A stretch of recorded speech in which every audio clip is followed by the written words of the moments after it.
Dear students, welcome to my next session on solid state.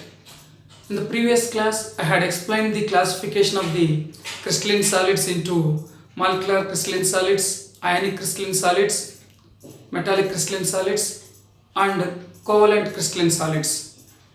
I told you that this classification was made based on the intermolecular forces presenting among the particles of the crystals. Now in this class we are going to discuss some of the terminology related to the solid state, and also we will discuss some of the objective questions from the concepts which we had already covered. Let me start the first concept, that is crystalline lattice or space lattice. Actually this is one of the terms that we use in solid state. What is a space lattice or crystalline lattice?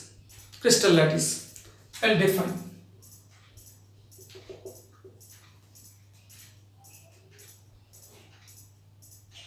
The regular three-dimensional arrangement of the points in space is called as crystal lattice. The regular three-dimensional arrangement. Three-dimensional means along x-axis, y-axis and z-axis. The regular three-dimensional arrangement of the points in space is called as a space lattice or crystal lattice. Points means here atoms, molecules or ions, maybe any one of these. So what is the definition? The regular three-dimensional arrangement of 3D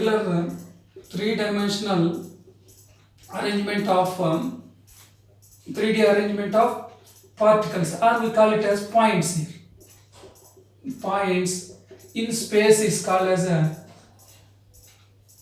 crystal lattice or space lattice. A space lattice is defined as the regular three-dimensional arrangement of the particles in a space.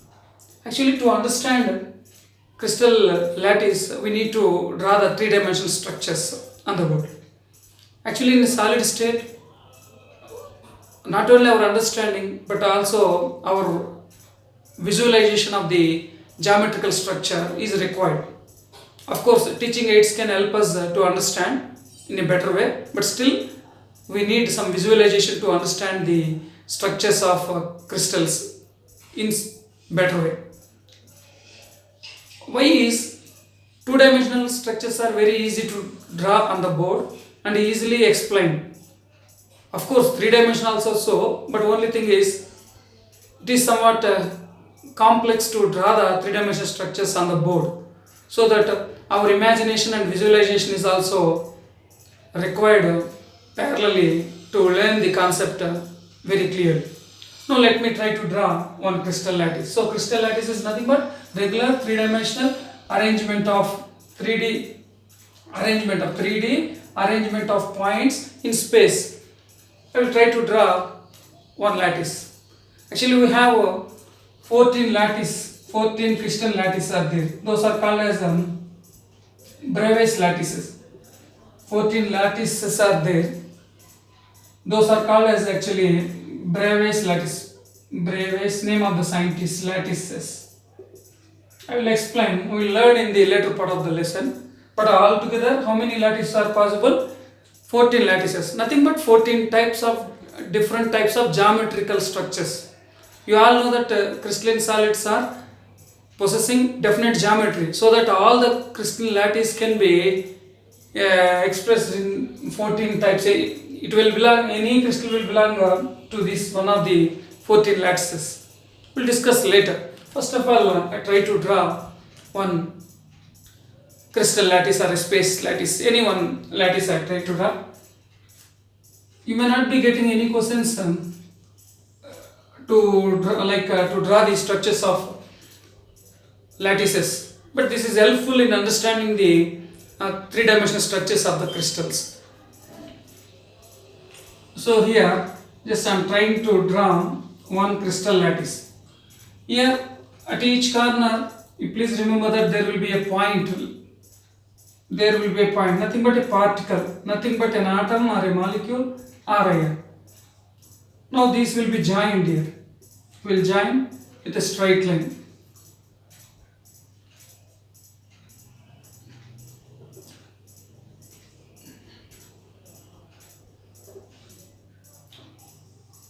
observe and try to understand how this crystal lattice formed.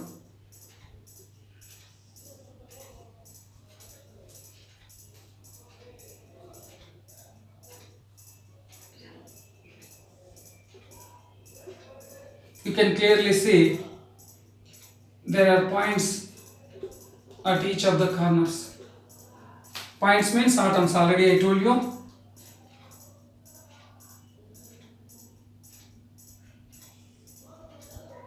So these are the different points here I have plotted.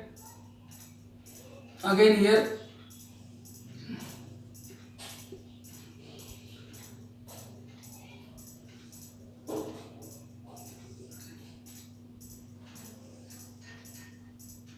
so these are all the different points here.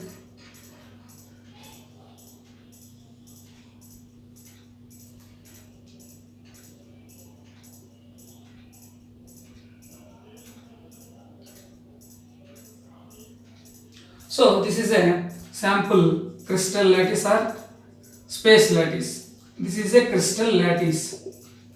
Just imagine a Rubik's cube. You know that Rubik's game.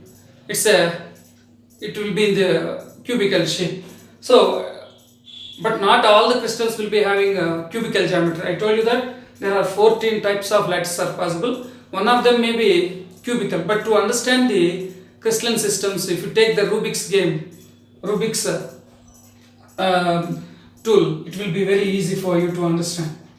So here I am saying that this is crystal lattice.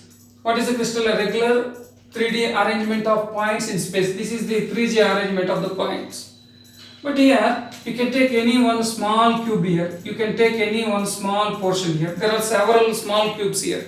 For example, here in this I am taking a smallest portion. So this one I am taking here. So this is also almost it is resembling this entire lattice. The structure will be same here. This is called as a unit cell. I will tell you what is meant by this. Is called as a unit cell, and these are called as points. These are also called as a lattice points. Lattice points. Each point is called as a lattice point here. So here in this crystal lattice, I have taken a small cube. It's a big cube comprising of smaller cubes. For example, here I am taking cube. It may not be cube, it may be even cuboid or hexagonal based on its crystalline system. It can be any one of the 14 systems. I will tell you later. But here I have taken a smallest unit here. The smallest, this unit is called as a unit cell. If you take a Rubik's cube, there are many smallest cubes in it. When you repeat the smallest cubes for several times along x-axis and y-axis and z-axis, you will get the Rubik's cube. So Rubik's cube is consisting of smaller cubes. Likewise, this smaller cube is nothing but here unit cell. What is a unit cell? A smallest repeating pattern of a crystal lattice is called as a unit cell. A unit cell is nothing but the unit cell. Next term that I am explaining is next term. Smallest repeating, three-dimensionally repeating pattern. Repeating pattern of a lattice or crystal lattice is called as a smallest repeating pattern of a crystal is called as a unit cell. Just as a Rubik cube has many cubes, so you can see that many small cubes are there. When all those kinds of cubes are repeated in x-axis, y-axis, z, you will get the Rubik's cube. Likewise, a crystal lattice will be formed by the repetition. You see here several cubes are there. I am showing here one cube for your instance. One cube I am showing here. Such cubes, several cubes are there. So here don't use that cube for all the crystals. Just I am saying that here the structure is cubical structure. Here the smallest portion that is repeated throughout the crystal in all the directions along x-axis, y-axis. The smallest repeating pattern of the smallest repeating pattern of a crystal or lattice is called as a unit cell. Now you can define even lattice also. Lattice already you told that regular three-dimensional arrangements of the points in space. Now you can give the other definition also. What is the other definition? The smallest, the smallest repeating pattern is the unit cell. The lattice which is formed by the repetition of the unit cells in 3 dimension is called as a crystal lattice. Crystal lattice is formed by the repetition of the unit cells in all the 3 dimensions. X-axis will have certain unit cells, in Y-axis we have Z-axis. So when unit cell is repeated, crystal lattice will be formed. Or you can say regular 3-dimensional arrangement of the points will be space lattice or crystal lattice. A very simple thing is, in biology, the smallest particle we consider it as a cell. When the cells are repeated, tissues will be produced. The tissues by the repetition will get the muscle. In the same way here, unit cell by the several 3-dimensional repetition will get the crystal lattice. Today we have understood 2 terms, that is crystal lattice and the unit cell. Only thing you should remember is smallest repeating pattern of any crystal is unit cell. Unit cell will be repeated. Now let us go for the characteristics of these unit cells. After understanding crystal lattice and unit cell, we will go for the characteristics of crystal lattice first. Then we will go for the unit cell also. Now write the general characteristics of any crystal lattice or lattice.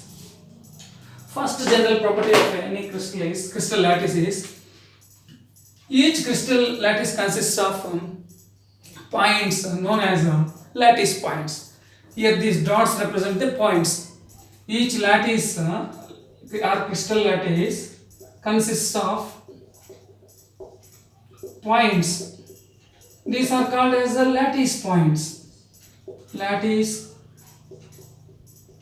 points. We also call it as lattice sites. Even lattice site. So each crystal lattice consists of several points. There are many points in crystal. Each point is called as a lattice point or lattice site. Here each dot represents one particle. Each point is nothing but one lattice point. We call these points as lattice points or lattice sites. Next, these lattice sites may be atoms, molecules or ions. What is these lattice sites? They may be atoms, molecules or ions. Lattice sites or lattice points. Lattice points are atoms. They may be atoms, molecules or ions based on the type of the crystal. For example, if you take solid argon atoms are the points. If you take any molecular crystal, molecules will be the constituent particles or lattice points. If you take ionic crystals, anions and cations will be the particles in it. Now the third characteristics of lattice is, if you join all the lattice points, it will give the crystal lattice. By joining the lattice points, lattice points are joined, or by joining the lattice sites or lattice points are joined. Lattice points are joined in straight lines. Lattice points are joined in straight lines to form space lattice or crystal lattice. Look here. Lattice points are joined by straight lines. By joining all the lattice points, what we are getting? We are getting the lattice, crystal lattice or space lattice. By joining these lattice points, we are getting a lattice or crystal lattice. In another way also, crystal lattice can be formed. By repetition of the unit cells, crystal lattice will be formed. By joining the lattice points, we will get the, if we join all the points, we will get the lattice. Or by the repetition of the unit cells, crystal lattice will be formed. We can add this point also. Fourth point I am writing here. A crystal lattice will be formed or repetition of unit cells in 3-dimensional give rise to crystal lattice. So crystal lattice can be formed by joining all the points. That is one way. Or you can express the same. Crystal lattice will be formed by the repetition of the unit cells in all the directions. Unit cells. Already I have shown unit cell. these unit cells will be repeated in all the three directions to form the crystal lattice. So this is all about the crystal lattice and unit cell. Tell me, what is a crystal lattice? Crystal lattice is defined as the three-dimensional arrangement obtained by joining the points. Or you can say a crystal lattice is formed by the repetition of the unit cells in all the three directions. What is a unit cell? A smallest repeating pattern of a crystal is known as a unit cell. Now let us go for the characteristics of a unit cell. Now we have studied the characteristics of a lattice. Now we are going to study the characteristic of a unit cell. Unit cell, when joined together, it will give crystal lattice. We have studied the characteristics of crystal lattice. Now what are the characteristics of unit cell? So now we are going to study characteristics of unit cell. Now here for our reference, just I am taking one unit cell here. Any kind of unit cell here. The unit cell means smallest repeating pattern of a crystal. This is the unit cell. Now if we study the characteristics here, first it will have lengths of the edges. I mean, we use some parameters like lengths of the edges. Lengths of the edges. So look here, if you take this unit cell, that will have edges here. So this is one edge.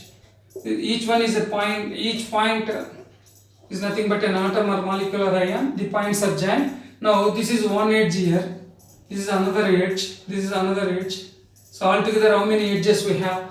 Here 4 edges, and here also 1, 2, 3, 4, and here also we have 1, 2, 3, and 4. Altogether, how many number of edges are there? 12 edges are there. So a unit cell can be characterized by taking edge lengths. So nothing but characterizing is nothing but how to describe the unit cell. What are the measurements or what are the dimensions of the unit cell are nothing but the characteristics of unit cells. Actually we call them as parameters. We also say them as parameters. Parameters means nothing but that are used to measure. So we can measure any unit cell by using its edge length. So for example, if it is x-axis, we represent with A. The length of this edge is A. The length of this edge is B. And the length of this one is C. Here 3 axes are there. X-axis, Y-axis and Z-axis. Of course, based on the crystal, we can say these may be perpendicular or may not be perpendicular. In some of the crystals, these edges, these 3 axes may be perpendicular, may not be perpendicular. So based on the different crystalline systems, we will discuss in the next class. But here, ABC is the lengths of the edges. Second one, angles between these lengths of the edges are given by A, B, C. And second point that we are going to study is angles between the edges, angles between edges that are indicated by alpha, beta, gamma. Angles between the edges. For example, here A and B. So A is the length of the edge along x-axis, B is the length of the edge along y-axis, and here I am showing an angle gamma here that is between these two axes. And in the same way here, you can show the angle here like alpha, and here you can show this angle as beta. The angle between this edge and this edge is given by beta. Alpha, beta, gamma are the angles made by the edges. A, B, C are the lengths of the edges. These are the two characteristics of the or parameters of the unit cell. So this unit cell will be again repeated. If you want to understand, for example, we have a classroom of cube shape. What is the shape of the image in that? We have a classroom with a cubical shape. Now we have certain cubical carton boxes. You know carton box. Small cubical carton boxes are there. So that you can stack all the cubical carton boxes in the classroom. So that if you stack one by one along x-axis and along y-axis, along z-axis, entire room will be occupied by those carton boxes. But that carton box is similar to the unit cell, and entire classroom is similar to the space lattice. So that unit cell, that curtain box is repeated several times along x-axis, along y-axis, along z-axis to give the crystal lattice, that is entire classroom. So here now we are studying the unit cell characteristics. Every unit cell will have two parameters, that is lengths of the edges x and y and z along x-axis. What is the length here along y-axis and z-axis, and the angles made at the by the edges. What are the angles? Alpha, beta, gamma. Here alpha, beta, gamma and A, B, C varies from one crystalline system to another crystalline lattice. One lattice to another lattice it will vary. So that we'll get different types of 14 types of crystalline systems. So for example, if you imagine that if A is equals to B is equals to C, I am drawing here one unit cell here.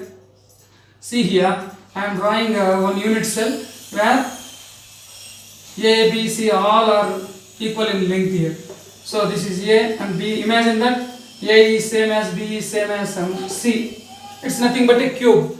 Angles, this angle is 90 and this one is all are perpendicular, 90, 90. It is a cubical crystal. So if all the three length, breadth and height are same and all the three are making an angle 90 degrees, then it will become a cubical crystal. Likewise, if you change the lengths and if you change the angles, different angles, or sometimes more than 90 or by less than 90, different crystalline systems will be there. When you change any angle, we will get a different crystal system. By changing the lengths, we will get a different crystalline system. But anyway, what are the two parameters? Lengths of the edges and angles between the edges. These are the two parameters related to the unit cells. So today we have learned the terminology like space lattice and unit cell, and we have also studied their characteristics. Now let us do some of the objective questions based on the syllabus that we have covered up to now. Let us discuss the objective. And here one thing is for sure, if you understand the concepts clearly, it is easy to work on the objective questions. And one more important thing, up to now we have covered only theoretical concept. No any problematic part we had not discussed up to now in our syllabus. So that I will discuss on some of the objectives related to the theory part that we had covered. Let us go for the multiple choice questions, nothing but objective. Let us see some of the questions here. So just you can go through the PDF given to you. Just you take that PDF and follow the same PDF while class is going on. So first question, which of the following is called as supercooled liquid? The first objective question is, which of the following is called as a supercooled liquid? Already we have an idea. Amorphous are called as the supercooled liquids. Why amorphous are called as supercooled liquid? Take an example of glass. I told you glass is an example of amorphous. I told you that after few years the thickness at the bottom of the glass will be more than the other parts of the glass. Why is the glass particles will flow to the bottom of the glass? Why? Because it has the property of flowing, very slow rate of flow, very slow rate. The flow is very slow. That is why amorphous are called as supercooled liquid. Now let us discuss the options here. Crystalline solids. No, crystalline solids are called as a true solids. Second option, amorphous. Yes.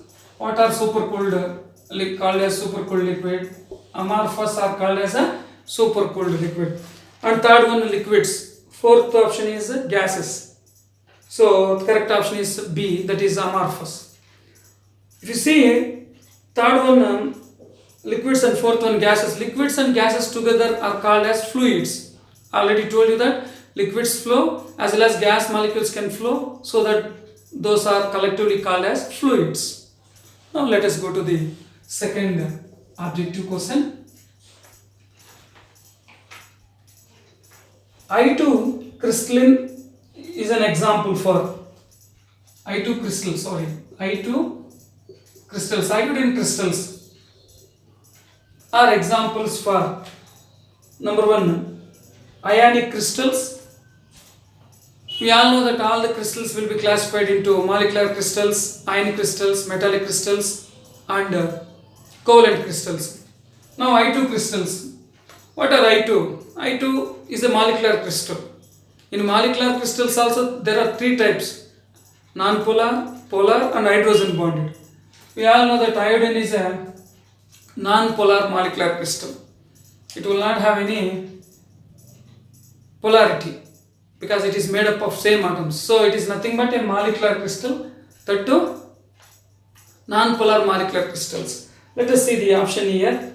First option, ionic crystals. No, it doesn't have any ion, so it is not an ionic crystal. Second one is metallic.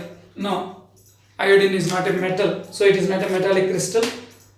Third one, non-polar molecular crystal. Yes, this is the correct option. C is the correct option. Non-polar molecular crystalline solid. Molecular crystalline solid. Yes, iodine is a non-polar because there is no polarity, so that it is called as a non-polar crystalline solid. Last one, covalent crystals. No, it is not a covalent crystal.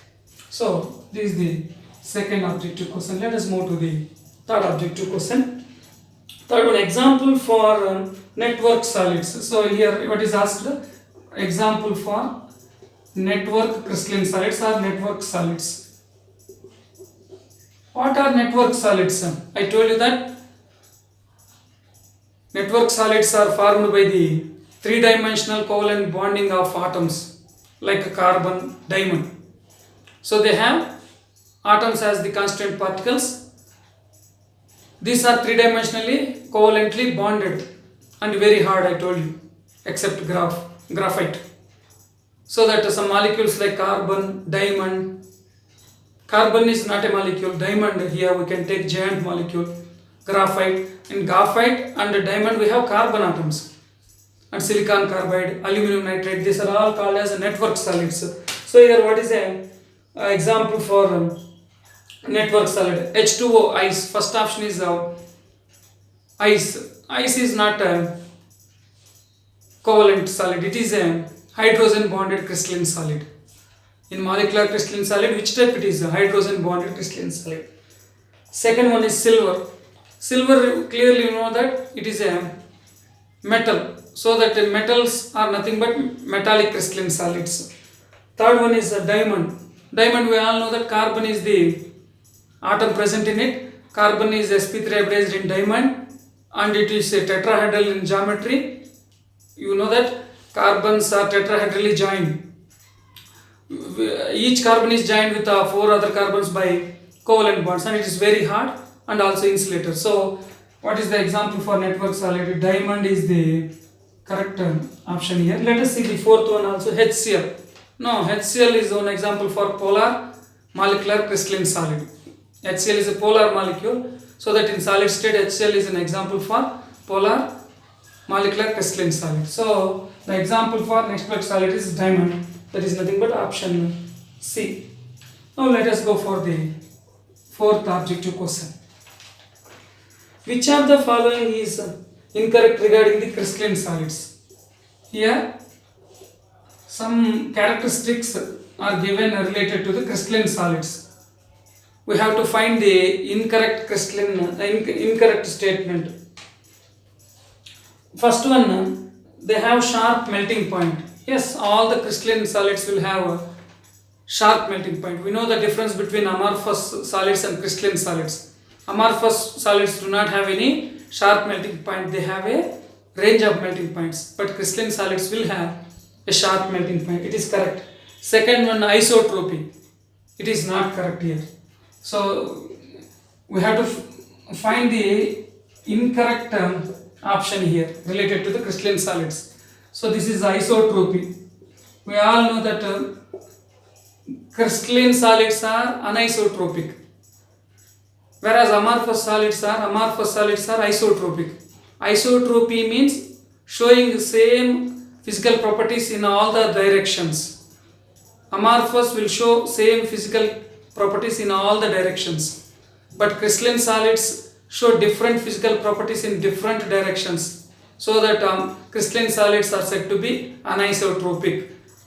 So but here it is given like isotropy, so it is not correct. So the incorrect statement is isotropy. So second option is the correct option. Let us see even the third one also. Clean cleavage. Yes, crystalline solid will have a clean cleavage. When you hit with a sharp tool, they will be fractured into pieces. Each piece will be developing a smooth surface. It will be formed with a smooth surface. That is called as a clean cleavage. Whereas amorphous will have uneven surface, rough surface, non-clean cleavage.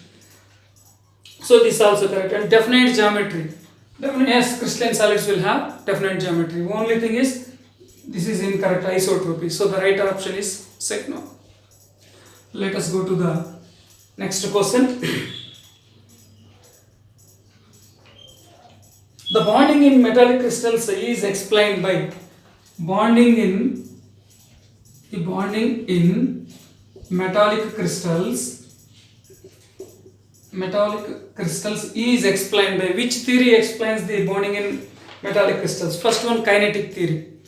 Kinetic theory is not at all related to the solids.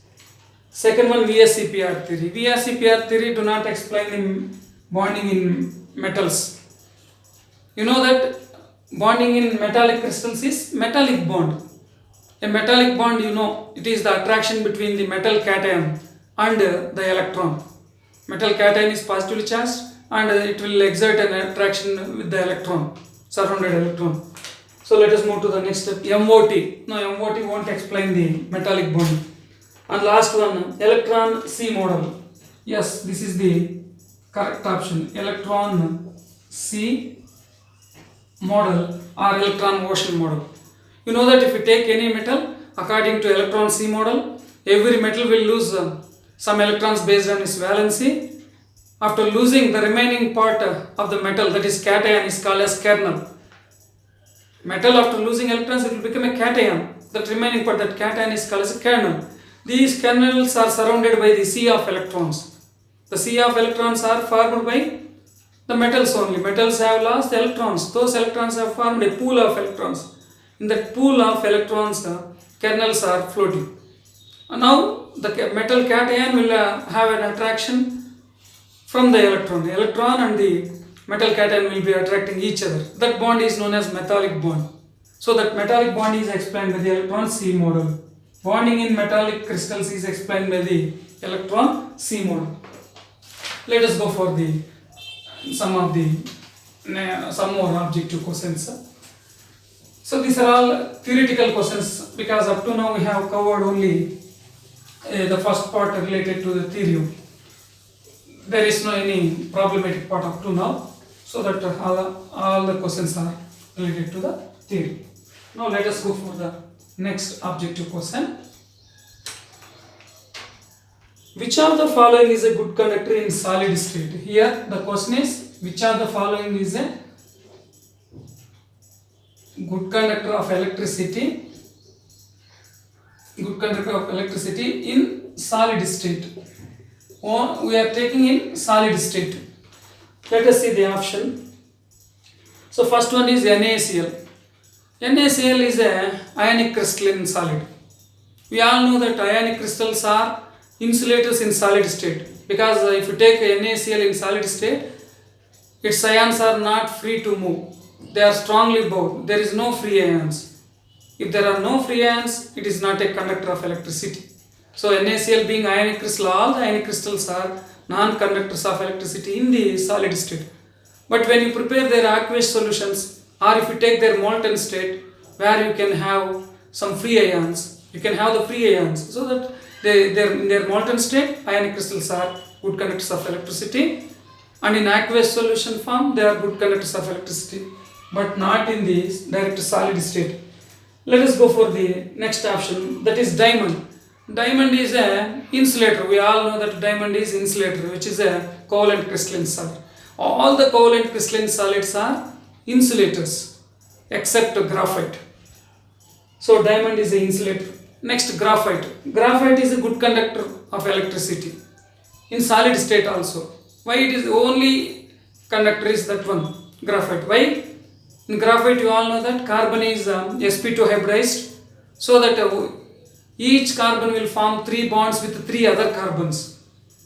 So always one carbon will be, as one electron will be left on each carbon. So this free electron will cause electric conductance. So that even in the solid state, graphite is a good conductor of electricity, and that is the only covalent compound here to conduct electricity. Remaining covalent compounds are insulators. So what is the correct option here? C is the correct option. Graphite in the solid state is a good conductor of electricity. Next, last option is iodine. Iodine, you know that it is a molecular crystalline solid. Molecular crystalline solids are insulators of electric conductance. So the right option is graphite. Let us move to the 7th question. The intermolecular forces in SO2 crystal. Here we are given solid SO2 crystal here. Solid, crystalline solid. So what are the intermolecular forces here? If it is a molecular crystal, van der Waals forces are the intermolecular forces. Ionic crystal, Coulombic forces of attraction. Metallic crystal, metallic bonding. Covalent crystals, covalent bonding. So SO2 is molecular crystal. Molecular crystals means van der Waals forces will be the forces. Van der Waals forces means we have dispersion forces or dipole forces. In molecular crystals also we have 3 classes. One is non-polar, the other one is polar, and the last one is hydrogen bonded. SO2 is a polar molecular crystalline solid because SO bond is polar. Polar means it is formed from 2 different atoms. So polar bonds are there in SO2. So it is a polar crystalline solids. Polar crystalline solids means, you know, dipole forces will be the forces present among them. So the correct option is dipole forces. So what are the intermolecular forces in SO2 crystal? The right option is dipole forces. Let us see even the second option also. It is a electrostatic forces. Electrostatic forces are present in ionic crystal, not in molecular crystals. Next, hydrogen bonding. Hydrogen bonding is also present in molecular crystal. In molecular crystal, third type is hydrogen bonded crystal. So that only in molecular crystals that will be present. I mean, hydrogen bonded will be present in hydrogen bonded crystals. It is not hydrogen bonded crystal. There is no hydrogen bonding here. Hydrogen bond means we should have to have hydrogen that is bonded with nitrogen, oxygen or fluorine, so that there is no hydrogen bond. Next, ionic bond. So it is not a ionic crystal, so that it is a molecular crystalline solid, that is polar molecular crystal solid. Polar molecular crystalline solids will have dipole forces. This is the right option.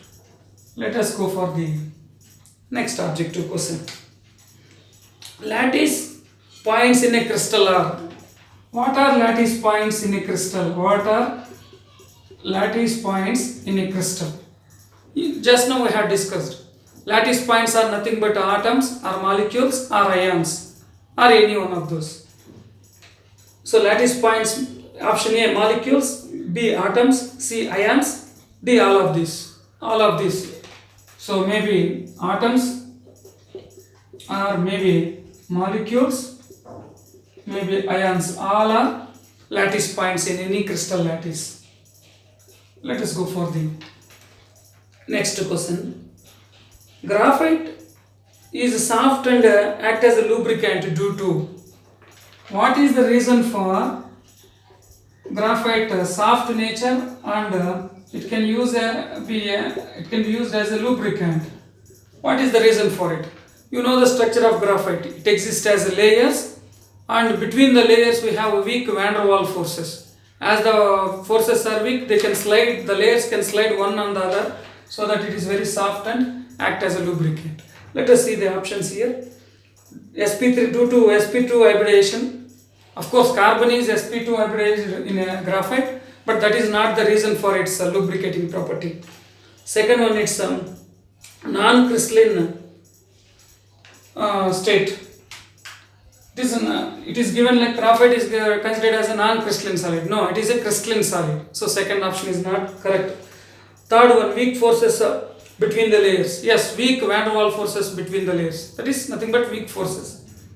Last one, free electrons. Free electron is responsible for electric conductance, not for lubrication. So what is the reason here? So weak forces, weak van der Waals forces, weak van der Waals forces between the layers. Between layers is responsible for its lubrication. So graphite acts as a good lubricant because there are weak van der Waals forces of attraction between the layers, so that it can slide very easily one on the other when you apply any stress. Let us go for the next objective question. Next objective question is, which of the following is a pseudo solid? Which of the following is a pseudo solid? What are pseudo solids? I told you amorphous are called as a pseudo solids, whereas crystalline solids are called as a true solids. Now let us see the option here. CaF2, first option. CaF2 is a ionic crystalline solid, that is not an amorphous. Next one, NaCl. NaCl is also ionic crystalline solid, that is also not an amorphous. Glass is an amorphous solid. We all know that glass. So amorphous are called as pseudo solids. So the third option is glass, which is a pseudo solid. I told you glass is not a crystalline solid. It is an amorphous, or it is also called as a supercooled liquid. And last option is all of this. All of this is not correct. Only glass is called as pseudo solids in the given options. So you please practice some of the questions as homework. We'll continue in the next class. Thank you.